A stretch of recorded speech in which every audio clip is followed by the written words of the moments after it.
Havendo no regimental, declaro aberta a 19ª reunião da Comissão de Ciência, Tecnologia, Inovação, Comunicação e Informática da 4ª Sessão Legislativa Ordinária da 54ª Legislatura, que se realiza nesta data, 27 de maio de 2014. Antes de iniciarmos os trabalhos, submeto à apreciação do plenário a dispensa da leitura e aprovação da ata da última reunião da CCT. As senhoras e senhores senadores que concordam, permaneçam como se encontram. A ata está aprovada e será publicada no Diário do Estado Federal, juntamente com as respectivas notas taquigráficas. Iniciando os trabalhos de nossa reunião, informamos que essa audiência pública, que é realizada em atendimento ao requerimento número 3 de 2014, da autoria dos excelentíssimos senhores senadores Zezé Perrella e Alfredo Nascimento, e também de acordo com o plano de trabalho para a avaliação da política pública do Programa Nacional de Banda Larga, proposto pelo excelentíssimo senhor senador Aníbal Diniz, relator da matéria, ambas as proposições aprovadas por esta comissão. Destina-se essa reunião a avaliar a política pública do Programa Nacional de Banda Larga, PNBL, onde temos a honra de contar com o expositor, o excelentíssimo senhor ministro Paulo Bernardo, aqui já presente à mesa. Cumpre-nos ressaltar, primeiramente, a parceria, disponibilidade e a gentileza do ministro Paulo Bernardo em participar novamente de uma audiência pública conosco. Considerando que até há pouco já participou de outra reunião, desculpa aí, ministro, onde foram tratadas questões relacionadas à qualidade do serviço de telecomunicações. Apesar da correlação entre os temas dessas duas audiências, é de suma importância que o PNBL seja objeto da nossa reunião específica, que servirá para instruir tanto o relator da matéria, o senador Aníbal Diniz, quanto o plenário da CCT, que posteriormente irá deliberar sobre este tema. O Programa Nacional de Banda Larga foi instituído em 2010 pelo governo federal, por intermédio do Ministério das Comunicações, a partir do decreto de número 7.175 do mesmo ano, com o objetivo principal e juntamente o de massificar o acesso à internet em banda larga no país, principalmente nas regiões mais carentes do serviço de telecomunicações, e em especial aquelas mais distantes e isoladas. O caráter inclusivo do programa é o vetor principal da matriz de responsabilidade e dos seus objetivos, pois não se pode mais conceber uma sociedade moderna sem acesso à informação. A rede mundial de computadores, isso com qualidade, a rede mundial de computadores, e isso com qualidade, velocidade e largura de banda. Também foi instituído como um dos pilares do programa o preço do acesso a R$ 35,00 por 1 mega de velocidade. E o Executivo vem atuando em várias frentes, tal como a desoneração das redes e incentivos aos smartphones, a aplicação da rede de fibra óptica, dentre outras ações. Mesmo ante a necessidade de reconhecermos os esforços do Ministério e dos demais entes envolvidos na execução do programa, de fato são habituais as notícias de que os objetivos não foram plenamente atingidos. E daí, então, a necessidade de incluirmos a avaliação dessa política pública, inclusive nessa nova atribuição das comissões do Senado Federal. Recentemente, houve o anúncio de que haveria uma evolução do programa, chamado de PNBL 2.0, que contemplaria novas metas, mas também serviria para aprimorar pontos específicos do modelo original. Parece-nos que esse assunto não foi finalizado e poderá o ministro nos dar mais informações sobre isso. É especial, então, a vinda do ministro Paulo Bernardo da CCT para nos instruir sobre o tema de forma clara e objetiva sobre o atual cenário, assim como sobre as metas e os objetivos futuros. Esse processo de avaliação, apesar de ter a nuance de fiscalização, é mais que isso, é contributivo, pois esperamos que no final dos trabalhos, por meio do senador Aníbal Diniz, possa a CCT do Senado contribuir de forma significativa para o aprimoramento da matéria. De fato, a situação não é a ideal, especialmente para as regiões mais distantes, como o Norte e o Nordeste. Em tempos de hoje, mesmo que consideremos as dificuldades existentes, não se pode mais aceitar justificativo nesse sentido para a baixa qualidade de alguns serviços nessas regiões. Já houve muito tempo para a solução dos problemas, pois o marco regulatório das telecomunicações remonta a 16 anos. É o mesmo tempo para a entrada das empresas privadas na prestação do serviço. Há pouco escutamos o ministro falando de qualidade e na semana passada recebemos representantes das empresas, que, como sempre, nos trazem números impressionantes de investimentos. Mas como associar isso à qualidade se a sociedade se mantém insatisfeita? O tema não é novo, inclusive na CCT, pois já realizamos inúmeros debates aqui sobre o assunto. Mas precisamos evoluir, virar a página, já que a sociedade e a população que necessita de serviços de mais qualidade não suporta esperar mais e tampouco suporta as mesmas justificativas sobre este tema. As empresas vêm ao Senado e falam que já investiram milhões, bilhões de reais. Só que precisamos ver isso traduzido em resultados, o que não é o caso, absolutamente. Senhor ministro Paulo Bernardo, passo agora a palavra para Vossa Excelência, reafirmando que a CCT é parceira do Ministério das Comunicações. E da mesma forma que esperamos receber aqui informações e esclarecimentos, teremos esse trabalho como uma contribuição ao Ministério, para que os objetivos sejam realmente atingidos com sugestões e mais dados sobre este tema. A Comissão de Ciência e Tecnologia do Senado desempenha um papel essencial e eficaz quando se trata do tema telecomunicações, e já temos muitos resultados para isso. É uma comissão essencial ao bom desenvolvimento dos trabalhos dessa Casa, que não pode ser absorvida por outra comissão, pois é aqui que são resolvidas as questões da radiodifusão, das telecomunicações, da ciência e da tecnologia. Atualmente deliberamos, senhor ministro, sobre mais de 1.000 projetos de outorga ou renovação de concessões da radiodifusão. Somente para exemplificar, e de fato é uma luta da CCT para manter o bom desenvolvimento desse trabalho, reiterando sempre a parceria com o Ministério das Comunicações. Por esse e outros motivos, a vinda de Vossa Excelência, como sempre, é de grande valia para esse plenário. Ditas essas palavras, senhor ministro, passo a palavra então para Vossa Excelência. Senhor presidente, só pela ordem. Agora, pelo senador Walter Pinheiro. Primeiro, eu queria só justificar aí a minha ausência, tanto da primeira hora da audiência, como também até aqui aproveitando, até fazendo também já por extensão na Comissão de Assuntos Econômicos, já que Brasília viveu hoje uma experiência inusitada. O aeroporto fechou aí, ministro Paulo, e eu terminei fazendo um voo via Goiânia, portanto, acabei de chegar em Brasília, apesar de ter saído de Salvador às 5 horas da manhã. Então, é uma verdadeira maratona. E outra, ministro, assim, até por conta também, provavelmente deve ter sido esse um dos problemas aí. Nós estamos com uma sessão de homenagem à irmã Dulce, e eu recebi agora ali a delegação do governador do estado, que não conseguiu chegar em Brasília ainda para essa audiência, das organizações sociais Irmã Dulce, das obras sociais, e eu vou ter que, agora começa 12 horas essa sessão no plenário do Senado, e eu vou ter que participar até duplamente dessa sessão, agora como senador e como também representando o governador de estado. Então, até estou já antecipando aqui as minhas desculpas em relação a essa ausência aqui nessa parte desse debate, que é proposto pelos senadores, que julgo ser de suma importância. Eu acho que é fundamental e acho que o Ministério tem, ao longo de toda essa trajetória, demonstrado não só um nível de capacidade para intervenção nessa área, como também tem apresentado propostas concretas para que a gente caminhe para uma solução efetiva que diz respeito a essa questão dos serviços de comunicação no país e, em particular, esse desfecho da tão propalada banda larga. Portanto, creio que as proposições e as próprias iniciativas que o Ministério tem adotado, elas são importantes e a nossa, cada vez, expectativa maior é que nós tenhamos a oportunidade de concluir essa etapa importante para o serviço de comunicação do país.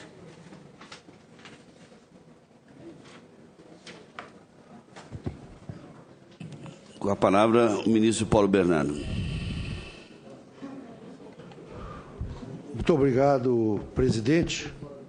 Cumprimentar mais uma vez os senadores, membros das comissões, e dizer que é uma satisfação conversar sobre o Plano Nacional de Banda Larga, até porque este é o programa que nós temos procurado dar mais atenção no Ministério das Comunicações. Sei que a presidenta Dilma tem um carinho especial por essa questão, e a exemplo do que tinha também o presidente Lula, que foi quem encomendou e pediu a elaboração do Plano Nacional de Banda Larga e fez o lançamento em 2010. Então, nós tivemos agora, eu não sei se foi em março ou abril, 4 anos de lançamento do Plano de Banda Larga. E nós achamos que tivemos bastante avanço, presidente, embora, pelo outro lado, temos que reconhecer que precisamos avançar muito. O principal objetivo do Plano Nacional de Banda Larga era aumentar o acesso, aumentar a condição de as pessoas usarem esse serviço, disseminar ao máximo o serviço de internet banda larga no Brasil. E se nós fôssemos olhar apenas os números de acesso no Brasil, nós poderíamos ser induzidos a achar que o plano já foi bem sucedido. E eu quero dizer que não concordo com apenas esse parâmetro. Eu digo porque nós tínhamos em 2010, quando foi lançado o PNBL, aproximadamente 13 milhões de conexões de banda larga fixa. E hoje nós estamos com quase 23 milhões. Isso significa um aumento da ordem aí de 50%, um pouco mais de 50% de crescimento. E na banda larga móvel, nós tínhamos em torno de 18 milhões de usuários em 2010. Hoje nós estamos com quase 120 milhões, 118 milhões de usuários de banda larga móvel. Então, de fato, esse serviço, se olhar principalmente a parte de internet móvel, ele teve uma explosão de consumo. Eu me lembro que apenas no ano de 2011 cresceu 99, alguma coisa por cento. Quer dizer, nós dobramos em um ano o número de conexões de internet 3G. Depois disso, em 2012, fizemos a licitação para a internet 4G, é um serviço que está sendo implantado, tem perto de 100 cidades aí com disponibilidade, um pouco mais de 2 milhões e meio de usuários, mas a nossa previsão é que isso vai crescer muito rapidamente. E eu estou convencido, senador Perrella, que, na verdade, onde vai, de fato, resolver o problema de conexão no Brasil vai ser pela via da internet móvel. E não é difícil entender por quê. Primeiro que a infraestrutura é muito mais fácil de instalar do que você fazer cabeamento. Imagina num país do tamanho do Brasil, com 8 milhões de quilômetros quadrados, com distâncias tão grandes entre as nossas regiões, você fazer tudo com conexões físicas. É evidente que isso é muito mais dispendioso e vai demorar mais. Segundo que as conexões móveis estão ganhando de forma muito veloz qualidade e prometem ter qualidade de conexão fixa. Nós já temos aqui a implantação do 4G, fizemos uma licitação em 2012, vamos fazer outra licitação neste ano, provavelmente em agosto, vamos fazer a nova licitação para 4G, com uma nova radiofrequência, e já tem testes no mundo para internet 5G, né, que promete velocidades na faixa de 300 megabits por segundo, às vezes até mais do que isso. Então, com certeza, nós vamos avançar para as soluções móveis vão ser muito mais rapidamente absorvidas do que as fixas. Até porque hoje também as pessoas não querem mais telefone fixo, não quer computador preso na parede por um fio, né? O número de tablets e smartphones está dando de lambada aí nas vendas de computadores, né? O próprio tablet, no ano passado, no mundo inteiro, já se vendeu mais tablets do que computador. Então, a tendência é que isso vai acelerar. As pessoas vão se conectar com um dispositivo como esse, que você faz praticamente tudo que um computador faz e faz mais coisa, né? E daqui a algum tempo vai fazer todas aquelas operações que você podia fazer no computador. Então, se você olhar, por exemplo, a nova geração, a meninada que está indo para a escola agora, que está começando a usar, tem alguns que nem sabem mais como é que usa computador, né? Daqui a um tempo vai ser como máquina de escrever, vai estar em cima da mesa e a pessoa vai ficar imaginando como é que aquilo funciona. Parece exagero, mas é isso mesmo. Então, nós estamos avaliando que a grande questão no Brasil, mesmo com esse caminho, com essa questão do avanço das tecnologias móveis, o grande problema a ser solucionado no Brasil é a questão da infraestrutura.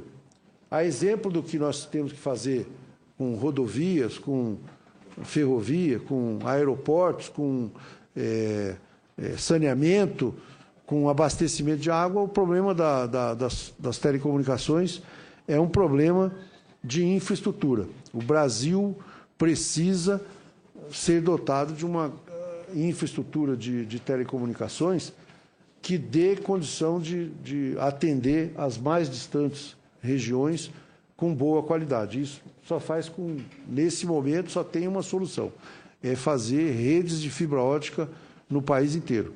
A gente divide as redes em rede de transporte, as redes que conectam as regiões, conectam os municípios, e as redes de acesso são aquelas redes dentro dos municípios. E quando a gente fala em fazer um Plano Nacional de Banda Larga 2.0, nós estamos falando exatamente disso, de aumentar os investimentos em infraestrutura básica, fazer redes de transporte. Nós temos aproximadamente 47% dos municípios brasileiros que não têm nenhuma conexão de fibra ótica. Vai no estado de Minas, por exemplo, tem lá 850 municípios, eu não sei exatamente a proporção lá, mas deve ser metade dos municípios não tem fibra ótica chegando até o município. Então, isso é um limitador que precisa ser resolvido. Em grandes municípios, além da rede de fibra ótica chegar até o município, que é o transporte, nós temos que fazer redes de acesso também de fibra ótica. Se você for num pequeno município com 15 mil, 10 mil moradores, é provável que daqui a nossa opção acabe sendo fazer apenas redes móveis internas. Quer dizer, você não, em vez de fazer rede de fibra ótica no interior do município, vai resolver tudo com rede de rádio e de tecnologia móvel. Quer dizer, mas ainda assim a rede de transporte tem que ser feita, porque para você conectar aquilo com o mundo todo tem que ter as conexões de alta qualidade na longa distância.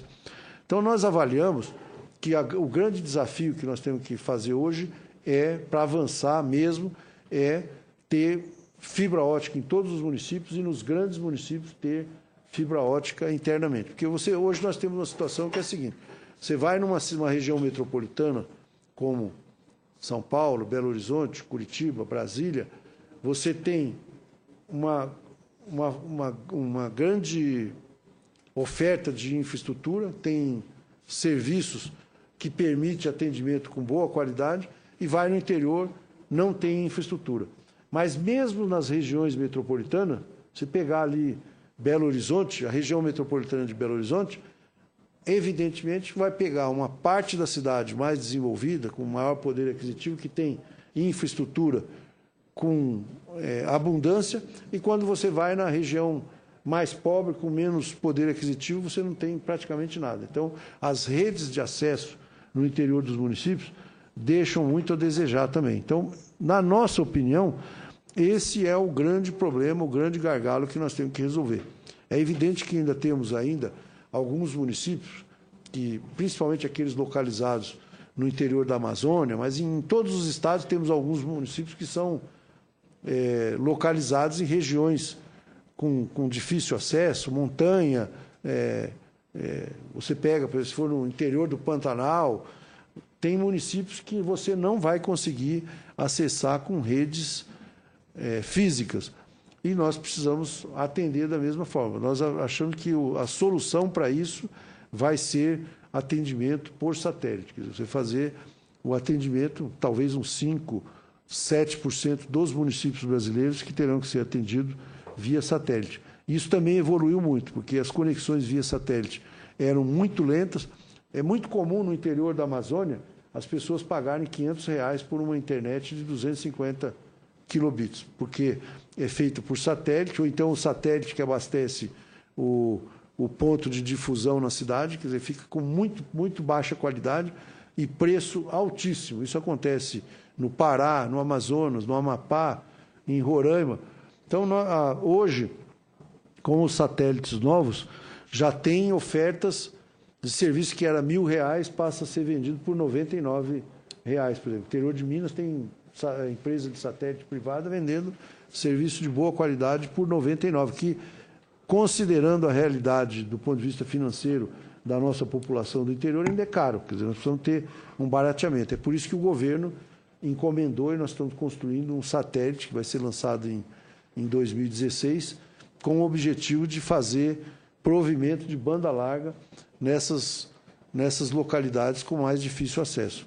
Mas, repito, isso é para 5%, 7% dos municípios do Brasil. Nós precisamos, nos outros lugares, precisamos fazer conexões físicas, fibra ótica em todo o país.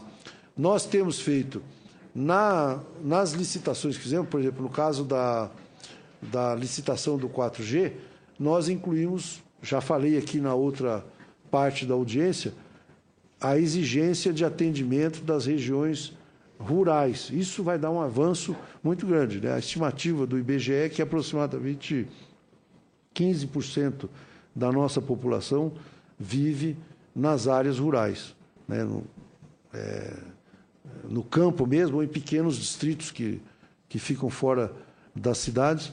Quer dizer, isso vai dar um alívio muito grande para a cobertura dessas pessoas que estão nesses perímetros que serão atendidos.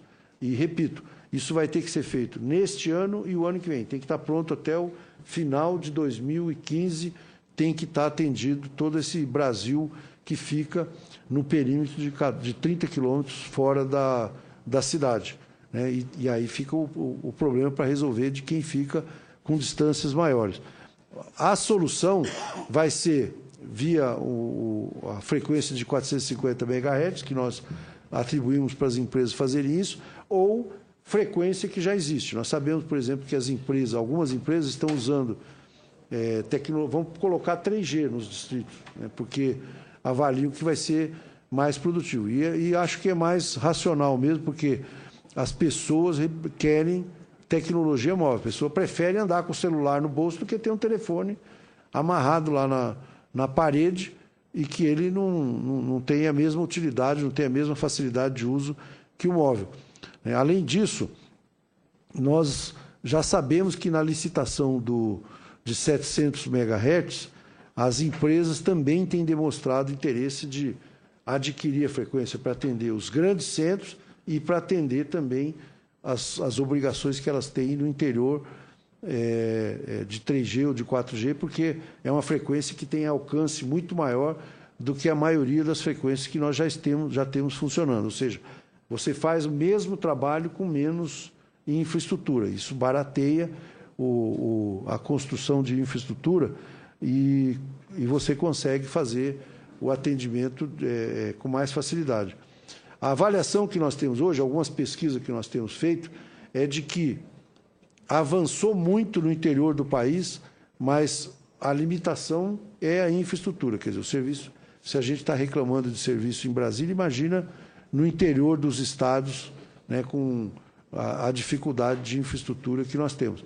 Mas tem coisas, por exemplo, eu vi dias atrás o jornal publicou uma matéria, uma matéria até interessante, mostrando o seguinte: um município na Paraíba, São José das Piranhas, tem internet banda larga grátis na praça e não tem saneamento básico nos distritos, principalmente na área rural.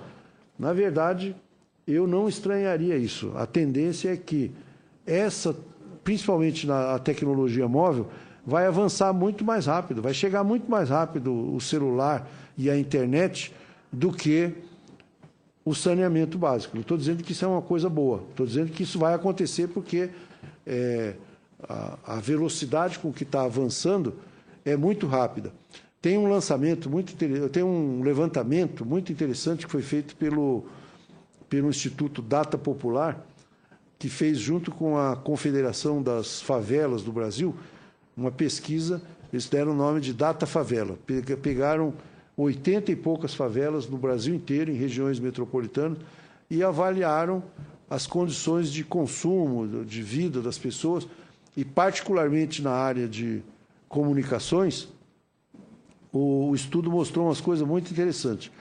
Se você pegar, por exemplo, jovens entre 14 e 19 anos, o índice de penetração do uso da internet não tem mais diferença entre as classes de renda.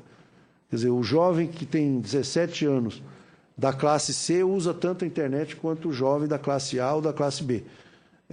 Está na faixa de 89%, 90% de uso. É evidente que isso não se mantém nas outras faixas, por limitações outras aí, além da questão financeira, cultural, tem uma série de limitações, mas entre os jovens a internet já é presente quase que de forma uniforme em todas as categorias de renda. É uma coisa muito impressionante isso, né? Quer dizer, muitas vezes o jovem compromete todo o seu orçamento, que normalmente é pequeno, para comprar um smartphone, para ter 3G, para ter 4G, mas isso mostra que nós precisamos fazer um trabalho muito grande para dotar de infraestrutura e dotar de acesso, fornecer esse serviço. Eu acho que uma coisa muito importante que foi feita, que vai estimular, foi a votação do Marco Civil da Internet, né? Muitas empresas colocavam isso como um ponto básico, importante, ter uma legislação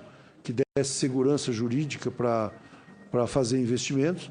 Nós temos algumas experiências sendo feitas, por exemplo, o Google está programando fazer aqui no Brasil um teste com aqueles balões que eles usam para fornecer internet. Isso, com certeza, vai ser também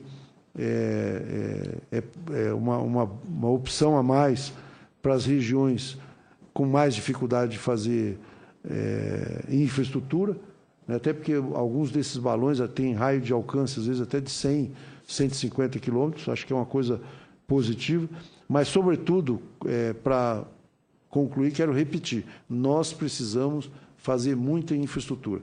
Nós, por exemplo, tiramos os impostos, foi aprovado pelo Congresso, todos os impostos federais para fazer infraestrutura de telecomunicações. Isso já existia, a infraestrutura para serviço de infraestrutura de rede elétrica, nós fizemos agora para telecomunicações também.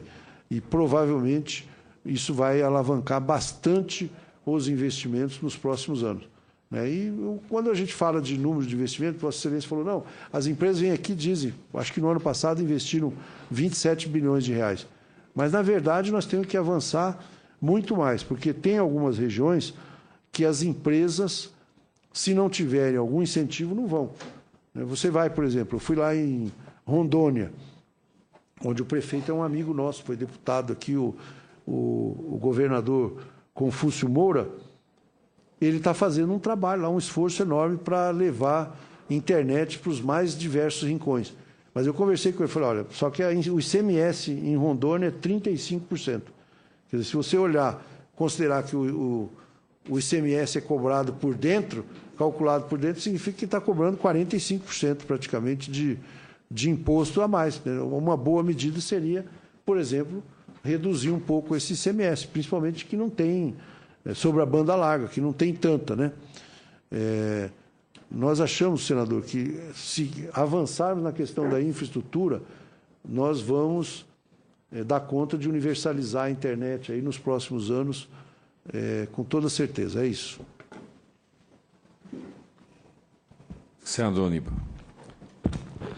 Senhor presidente, senhor ministro Paulo Bernardo, bom, em primeiro lugar, eu gostaria de fazer um agradecimento especial ao ministro pela deferência que ele está tendo para conosco hoje, participando de 2 audiências públicas. Não é fácil para quem tem uma agenda de ministério para dar conta, se dedicar a 2 audiências públicas numa única manhã. E depois dizer que nós aqui também estamos num dia muito concorrido, ministro. Nós temos a presidente da Petrobras, Graça Foster, em depoimento ali na CPI. Já levei um puxão de orelha do senador Pimentel por não estar lá com ele. Levei um outro do senador Vital do Rego, porque ele, sendo presidente da CCJ, teve que vir presidir a CPI, que queria que eu estivesse lá na presidência da CCJ, que também tinha uma audiência lá com o ministro Procurador-Geral da República. E, ao mesmo tempo, as outras comissões acontecem com a educação, com a presença do Dominico de Massi. E, então, hoje é um dia muito concorrido, mas a sua presença aqui... participativa com Indeli Salvati. Também. Então, nós estamos hoje com um dia bastante agitado aqui no Senado. Mas a presença do ministro aqui entre nós para tratar dessa política pública que é fundamental para a universalização a inclusão digital, né? Eu acho que o grande desafio do momento é fazer com que as diferenças sociais não impeçam que as pessoas tenham acesso a esse instrumento fantástico de partilha de conhecimento, né, que é a internet, porque a internet ela permite uma revolução invisível, né? Porque as pessoas no passado só tinham acesso aos bens culturais quando tinham posse, né? E agora, com o advento da internet, é possível fazer com que as pessoas tenham acesso aos bens culturais a partir de um acesso à internet. Então, quando a gente fala de fazer o Plano Nacional de Banda Larga chegar aos mais diferentes pontos do Brasil, principalmente as comunidades isoladas, que são as que mais sofrem com isolamento, né? Se a gente tivesse a possibilidade de fazer com que o Plano Nacional de Banda Larga pudesse chegar com a mesma qualidade a essas comunidades isoladas, muito melhor. Então, senhor ministro, as questões que a gente tem a pôr aqui, a primeira delas é em relação ao comitê gestor, né? O comitê gestor, ele tem uma missão estabelecida por lei, né, com uma série de atribuições, e entre essas atribuições está a de apresentar um relatório anual. E hoje nós estamos aqui surpresos até com a notícia de que o comitê gestor não se reúne, né? Aí, como levar adiante uma política pública da magnitude do Plano Nacional de Banda Larga quando o seu comitê gestor não se reúne para discutir os passos, os avanços, o que está dando certo, o que não está dando, quais são os gargalos, o que pode ser feito para superar esses gargalos, onde é que estão esses problemas que podem, digamos, dificultar ou até mesmo impedir que essa política pública aconteça, seja concretizada, né? Então, esse é um dos aspectos. Assim, eu queria saber se o comitê gestor está sob a coordenação direta do ministro Paulo Bernardo ou se está, digamos, subrogado a algum outro setor do Ministério das Comunicações, saber o porquê dessa ausência de reuniões de trabalho periódicas para fazer a avaliação constante dos passos e o que pode ser feito para a gente colocar o comitê plenamente funcionando, né? Essa seria uma pergunta ao senhor ministro. Ministro.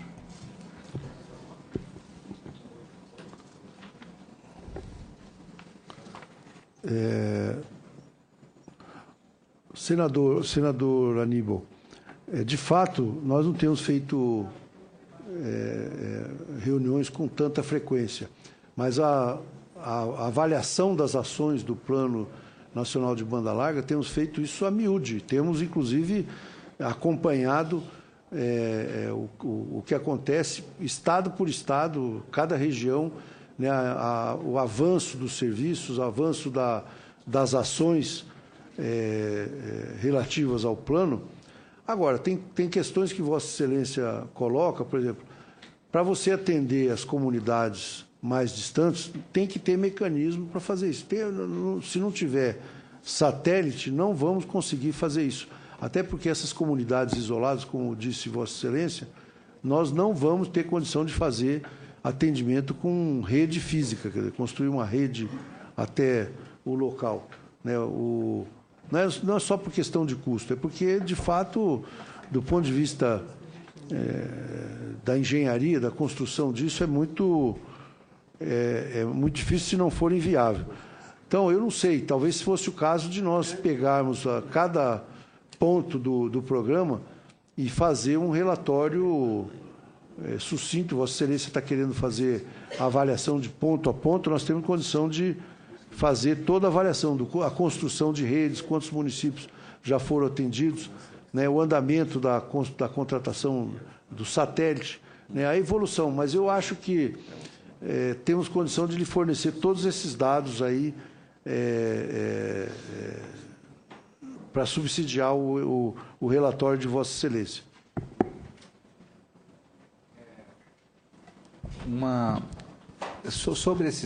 Exatamente sobre esses dados, a exposição feita pelo senhor ministro nos dá um dado bastante animador, né, de que nós temos o aumento da banda larga fixa de 13 milhões para 23 milhões e da banda larga móvel de 18 milhões para 120 milhões de usuários. Quer dizer, é um dado de impacto bastante significativo. Agora, são informações que precisam ser disponibilizadas com facilidade, né? E na medida em que o comitê gestor não se reúne nem trabalha o seu relatório, a gente acaba ficando sem acesso a essas informações. Nós, nesse plano de trabalho estabelecido, senhor ministro, nós definimos 2 audiências externas. Uma delas vai acontecer em Rio Branco, tentando dar uma ideia, não de uma audiência pública para o Estado do Acre, mas para toda a Amazônia, tendo como base Rio Branco. Então, a gente vai fazer essa audiência no dia 7 de agosto, uma quinta-feira, inclusive o senhor ministro ou alguém que o senhor ministro queira indicar para se fazer presente, é importante para chegar a ouvir também de perto o que a gente vai ter com os participantes locais, qual é a impressão e qual é o sentimento das pessoas em relação ao Plano Nacional de Banda Larga e todo o serviço de internet que está acontecendo hoje no Acre e em toda a região amazônica. A outra audiência externa será em Salvador, tentando dar conta de pegar aquele universo todo do Nordeste também, que é uma região muito vasta e que também sofre com o isolamento, apesar de ser menor o isolamento no Nordeste do que na Amazônia. A Amazônia é muito maior, né? E o isolamento é muito maior. E depois teremos outros 2 momentos externos, uma visita a São José dos Campos e uma audiência específica aqui ao final dos nossos trabalhos. E também, senhor ministro, nós gostaríamos de, na medida do possível, saber de que forma a gente poderia participar diretamente desse processo porque nós tivemos o Marco Civil da Internet aprovado, agora estamos na fase de regulamentação. A presidenta Dilma acertadamente se lançou o desafio de fazer a regulamentação do Marco Civil com consulta popular, né? Ela quer o máximo de participação das pessoas nisso, né? E o Ministério das Comunicações certamente vai estar capitaneando essa consulta popular. Vai ser o Ministério da Justiça, né? Bom, de qualquer maneira, gostaríamos também que o ministro pudesse fazer, digamos assim, que tipo de associação pode ser construída entre a regulamentação do Marco Civil da Internet e essa expansão do Plano Nacional de Banda Larga.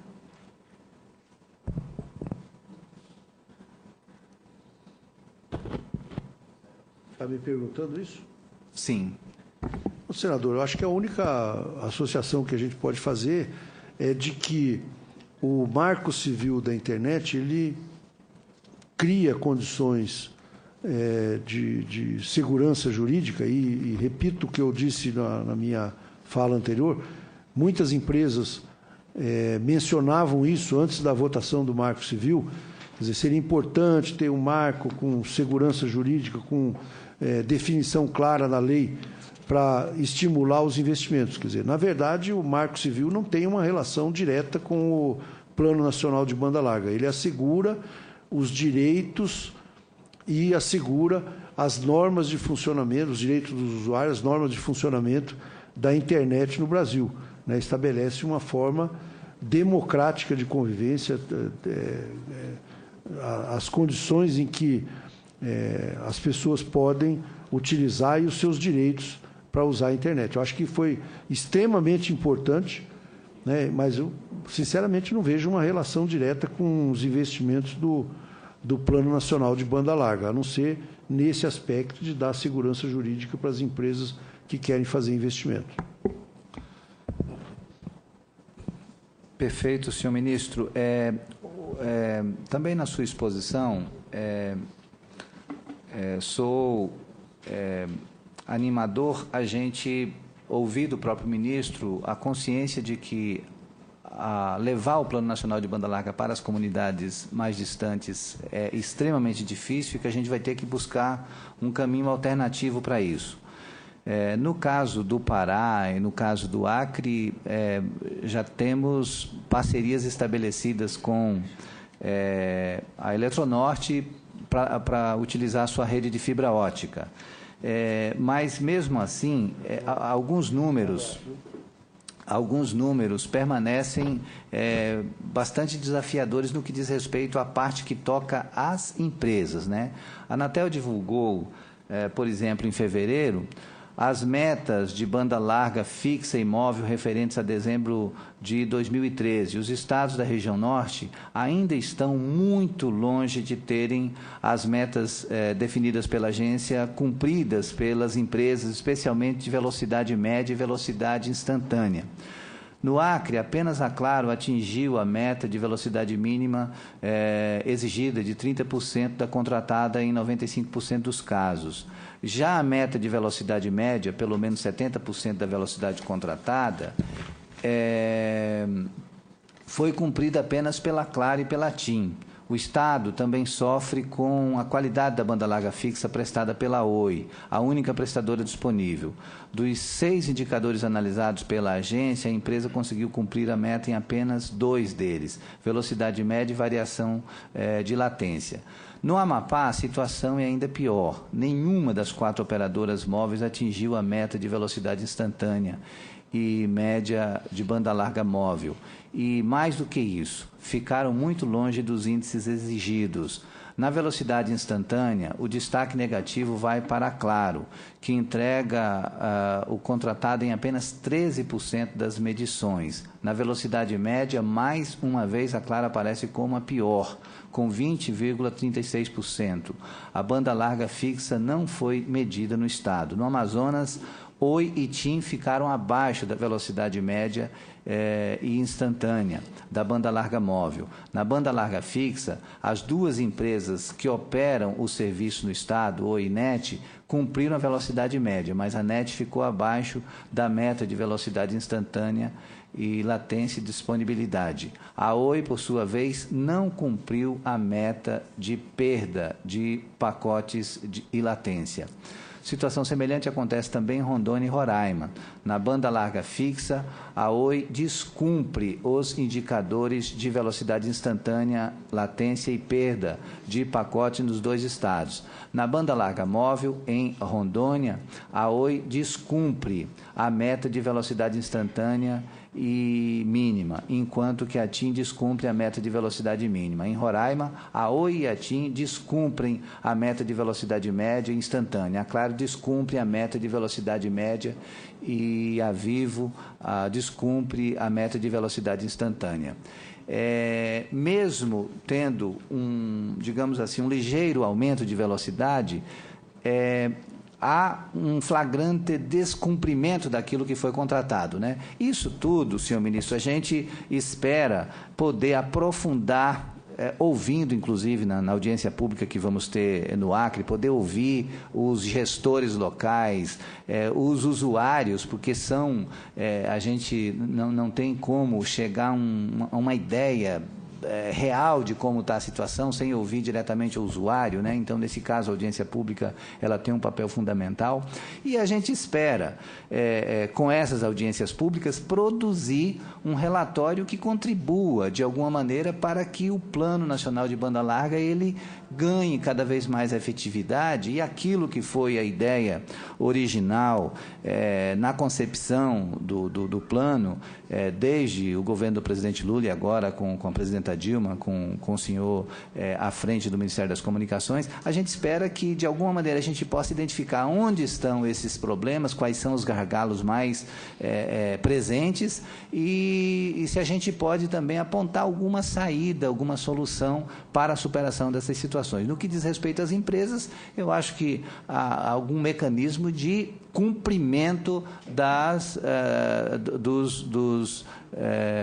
dos parâmetros contratuais estabelecidos, né, daquilo que são cláusulas que precisam ser cumpridas. E no que diz respeito ao governo, ao acompanhamento desses investimentos em infraestrutura. E a gente espera, com esses dados postos, que o próprio comitê gestor do Programa de Inclusão Digital também tome consciência da importância de se reunir com mais frequência, ter mais presente esses dados e, ao mesmo tempo, também produzir relatórios mais consubstanciados a respeito dos passos que já foram dados, para que a gente possa também fazer menção a esses passos, naquele sentido de que o que a gente avançou tem que ser comemorado, tem que ser visibilizado, tem que ser publicizado. E aquilo que é problema para a gente superar, que também a gente possa refletir sobre eles para tentar encontrar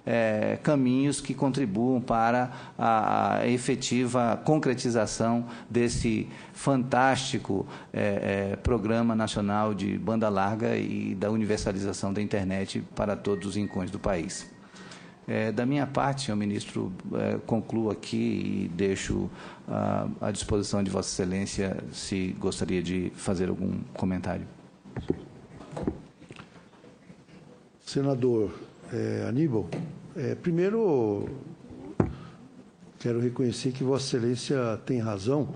A região norte é a região, de longe, que tem mais dificuldade em termos de infraestrutura, em termos de qualidade do serviço. A gente tem feito um esforço muito grande, né? Vossa Excelência acompanhou, por exemplo, no final de 2012, nós destinamos 100 milhões para Telebrás apenas para investimento em redes de transportes na região norte, que é essa rede que Vossa Excelência menciona que já chegou em Rondônia e depois no Acre. O estado do Amapá só agora recebeu uma conexão de fibra ótica. Era o único estado que não tinha nenhuma conexão. Se nós pegarmos no Amazonas, no Amazonas, a cidade de Manaus, a capital do Amazonas, que é uma região metropolitana com 2 milhões de habitantes, só em 2011 recebeu a primeira conexão de fibra ótica, vinda de Porto Velho, que atravessou o rio Amazonas, e agora chegou a outra conexão através do linhão de Tucuruí, que é a mesma linha que chegou também no Amapá. Quer dizer, então, nós, de fato, reconhecemos que sem essa infraestrutura não tem a menor condição de oferecer serviço de qualidade mediana que seja nesse lugar. Nós achamos que vai mudar muito no Amapá, no Amazonas, né, no Acre, por ter chegado já a linha de transporte de fibra ótica, e é evidente isso vai estimular que operadores trabalhem dentro dessas regiões. Por exemplo, no caso do Amapá, está sendo iluminada está sendo colocada a parte eletrônica agora para ser inaugurada. Quer dizer, e é evidente que vai mudar completamente a realidade. E tem o interior desses estados. Quer dizer, uma coisa é você abastecer Manaus com o linhão, que vai resolver de fato, e os investimentos que nós fizemos na Copa, a Telebrás conectou o estádio lá, e essa rede vai servir para abastecer a cidade. O interior do Amazonas tem que ser satélite, não vai conseguir fazer redes de fibra ótica em todo o estádio. Então, quer dizer, nós voltamos para o ponto inicial que eu tinha colocado para Vossa Excelência, que é a questão da infraestrutura. Não tem milagre que resolva isso se não fizermos essa infraestrutura. A Oi, a Vossa Excelência está falando, até onde eu sei, atende com as redes fixas de telefonia convencional, quer dizer, redes de cobre que permite conexões lá com 2 megabits, né, e não mais que isso. Portanto, a única solução, voltando ao ponto inicial, é a questão de fazer infraestrutura de fibra ótica, onde é viável, onde é possível, do ponto de vista de engenharia, de custo, e fazer atendimento com satélite, onde precisa ser feito. E Vossa Excelência está fazendo um belo trabalho com todos esses dados, com todos esses levantamentos e procurando alternativas. Eu queria recolocar uma questão que eu falei no outro ponto, que é a questão dos tributos. Nós temos uma carga tributária muito alta sobre esse serviço. E quando a gente fala de carga tributária alta, nós temos que lembrar o seguinte, não é a empresa que paga, quem paga é o usuário. Você recebe uma fatura e tem lá embutido um X de imposto, a empresa só recebe aquilo e paga para o fisco. O imposto é pago pelo usuário. Invariavelmente, os estados do norte são os que cobram mais ICMS. Se Vossa Excelência for olhar, eu não sei quanto que é no Acre, mas no Amazonas é 35%, em Rondônia 35%, no Pará acho que é 33%. Quer dizer, os estados que têm menos serviço e que têm mais necessidade de baratear o serviço e facilitar o acesso, são os que cobram mais caro, quer dizer, que tornam mais caro ainda. Então, acho que uma coisa que seria importante Vossa Excelência avaliar nesse trabalho seria isso, essa questão, como é um serviço, você, por exemplo, internet, quase não existe, quer dizer, você cobrar 35% sobre quase nada, é contraproducente, porque você acaba inibindo. Era muito mais razoável baixar a alíquota e cobrar sobre um serviço mais abundante. Tem uma senadora aqui, que Vossa Excelência conhece, a Gleice Hoffmann, está com um projeto de resolução para diminuir o ICMS sobre a banda larga fixa. Não está falando de banda larga de qualquer jeito, porque isso teria um impacto muito grande na vida dos estados, a questão financeira, e a gente tem que olhar isso. Mas, do ponto de vista de banda larga fixa, pode ser um estímulo muito grande, você fixar uma alíquota máxima de 10%. Quer dizer, um estado que não tem nenhuma infraestrutura, entendeu? E cobra 35%. Quer dizer, uma coisa que é difícil entender para qualquer pessoa que está olhando. Por que você está cobrando tanto? Você não tem o serviço e dificilmente vai ter, porque inibe a construção. Nós tiramos o imposto para a construção de infraestrutura. Se nós baixarmos o imposto para o consumo, com certeza não vai resolver da noite para o dia, mas vai melhorar a possibilidade de você avançar nesse serviço.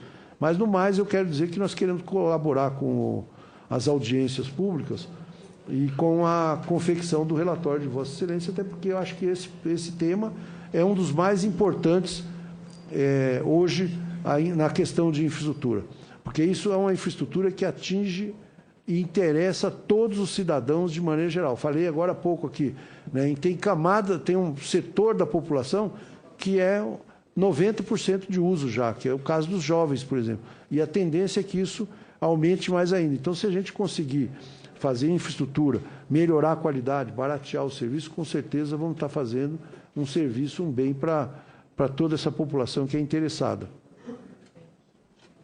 Como sugestão, senadora Aníbal, eu acho que seria de bom ouvir, porque estados que cobram 35% de ICMS em cima dessa operação é realmente um imposto, não é? Deve ser o mais alto do planeta. Obrigar com que esses governos estaduais repassassem essa diferença. A média nacional não deve passar de 13%, 14%. Em Minas é 13%. Não? Quanto é? É menos, né? O mínimo do ICMS não, para energia. O mínimo do ICMS é 25, vai até 35. Minas é 13 para energia, é na conta 25, de luz. 25, se me permite, na verdade é uma carga tributária de 33, porque como é 25 por dentro, quando você pega lá R$100, tem 25 de ICMS. Então significa que você gastou 75 e está pagando mais 25, que é um terço, 33%. Quando é 35, vai para 46%, 47%. Porque esses investimentos, na verdade, não são feitos pelos governos estaduais. Poderia se limitar a um limite aí de 10% que ultrapassasse isso, que fosse reinvestido na expansão né, da rede e tudo mais. Né, porque é realmente um imposto alto e joga-se tudo, os governos estaduais, na sua grande maioria, joga esses investimentos, essa responsabilidade, tudo em cima do governo federal. Não é?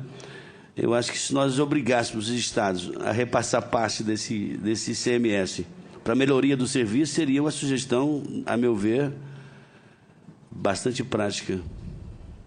Ajuda, com certeza. Eu acho que um dos aspectos do nosso relatório é justamente pegar os estados que estão mais deprimidos no que diz respeito à expansão do Plano Nacional de Banda Larga e fazer a correlação com o ICMS cobrado para, inclusive, a gente apresentar algum tipo de sugestão nesse sentido. Bom, senhor ministro, devolvo a palavra ao senhor para as suas considerações finais da minha parte. Apenas para agradecer, eu sei que o senador Aníbal disse que o Senado hoje está com a agenda agitada, mas todos os dias que eu venho aqui está com a agenda agitada. Então, quero desejar bom trabalho para os senhores aí. Muito obrigado.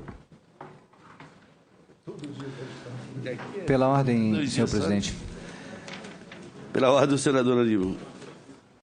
Gostaria, senhor presidente, que fosse colocado em votação o requerimento extra-pauta em aditamento ao requerimento RCT número 4/2014, aprovado em 8/4/2014, e nos termos regimentais, para que seja incluída a exposição na audiência pública para receber o projeto de lei complementar número 59/2003, com emissão de um convite à deputada Jandira Fegali, do PCdoB do Rio de Janeiro, para que ela possa também participar da audiência. Em discussão, o requerimento. Não havendo quem queira discutir, aprovado. Não havendo mais nada a tratar, encerramos a reunião. Obrigado ao senhor.